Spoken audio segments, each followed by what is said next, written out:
Assalamualaikum warahmatullahi wabarakatuh. Saya Novita Ingamesari akan menyampaikan tugas UAS jaringan saraf tiruan saya yaitu berjudul prediksi cuaca. Assalamualaikum warahmatullahi wabarakatuh.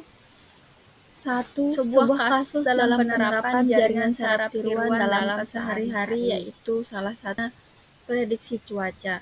Sebuah perusahaan cuaca ingin memprediksi cuaca harian berdasarkan data historis cuaca. Mereka mengumpulkan data seperti suhu udara, kelembapan, kecepatan angin, dan kondisi cuaca.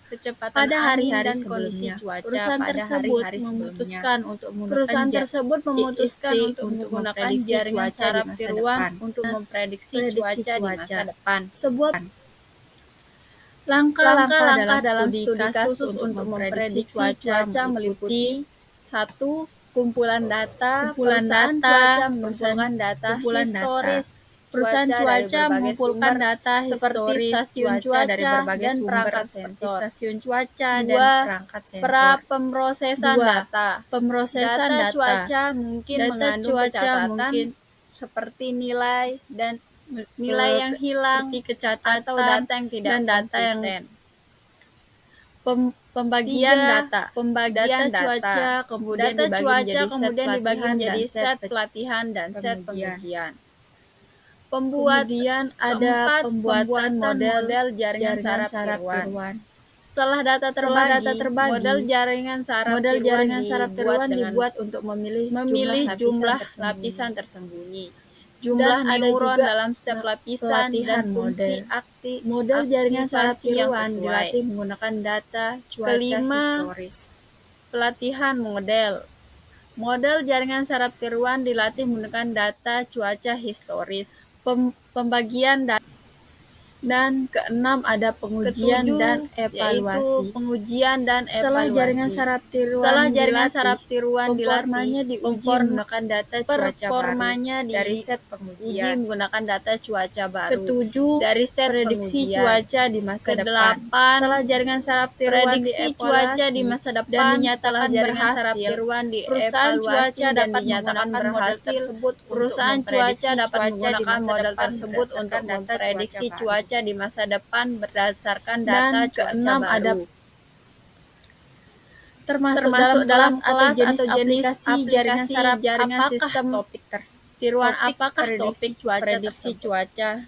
Prediksi cuaca tersebut dalam jenis aplikasi jaringan saraf tiruan atau JST yang lebih spesifik disebut sebagai aplikasi prediksi. Jaringan saraf tiruan digunakan untuk memperoleh nilai atau kejadian di masa depan berdasarkan pola dan hubungan yang terdapat dalam data historis. Di masa depan berdasarkan pola dan hubungan yang terdapat dalam kelas atau jenis Proses pengenalan pola dalam prediksi cuaca melibatkan penyajian data cuaca historis pada jaringan saraf tiruan sebagai input, kemudian jaringan saraf tiruan akan mengenali pola-pola yang ada dalam data tersebut dan menghasilkan prediksi cuaca di masa depan sebagai output.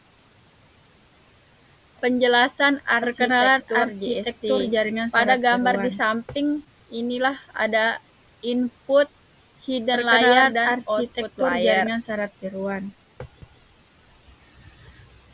Input layer atau lapisan masukan.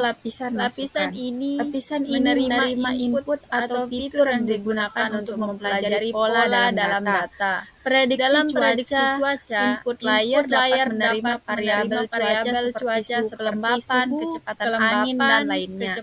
Setiap neuron di lapisan memiliki lapisan masukan 2 hidden layer, lapisan tersembunyi atau lapisan tersembunyi berada di antara lapisan masukan dan lapisan keluaran. Mereka berfungsi untuk mempelajari pola-pola kompleks dalam data dan mengekstraksi fitur-fitur yang relevan. Dalam arsitektur jaringan saraf tiruan dapat ada satu atau beberapa lapisan tersembunyi. Setiap lapisan tersembunyi terdiri dari beberapa neuron yang saling terhubung. Output layer, lapisan keluaran atau lapisan keluaran menghasilkan lapisan keluaran menghasilkan prediksi atau output dari jaringan saraf tiruan dalam prediksi cuaca berdasarkan cuaca yang diberikan. Lapisan keluaran dapat memberikan prediksi cuaca berdasarkan input variabel cuaca yang diberikan. Jumlah neuron di lapisan keluaran tergantung pada jenis masalah yang dihadapi. Algoritma pembelajaran apa yang digunakan? Algoritma pembelajaran yang adalah backpropagation adalah algoritma pembelajaran yang paling umum digunakan dalam pelatihan jaringan saraf tiruan. Algoritma ini menggunakan metode penurunan gradien untuk mengoptimalkan parameter jaringan saraf tiruan.